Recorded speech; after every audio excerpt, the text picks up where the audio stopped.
თავდაპირველში იყო სიტყვა და სიტყვა იყო ღმერთთან და სიტყვა იყო ღმერთი. იგი იყო თავდაპირველში ღმერთთან. ყველაფერი მის მიერ შეიქმნა და მის გარეშე არ შექმნილა არც ერთი რაც შექმნილა. მასში იყო სიცოცხლე და სიცოცხლე იყო ადამიანთა ნათელი.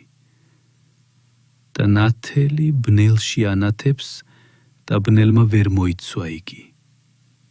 იყო კაცი, ღმერთისაგან მოვლინებული სახელად იოანე.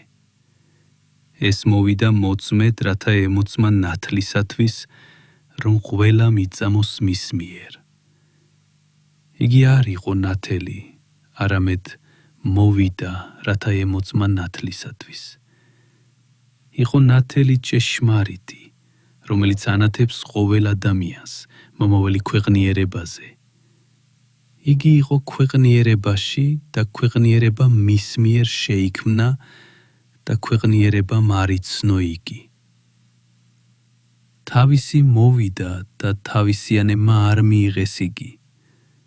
ხოლო ვინც მიიღო იგი, მისცა მათ უფლება, რომ გახდნენ ღმერთის შვილები, მათ ვინც იწამა მისი სახელი, რომლებიც არა სისხლისაგან, არც ხორცის ნებასურვილით, არც კაცის ნებასურვილით, არამედ ღმერთისაგან იშვნენ.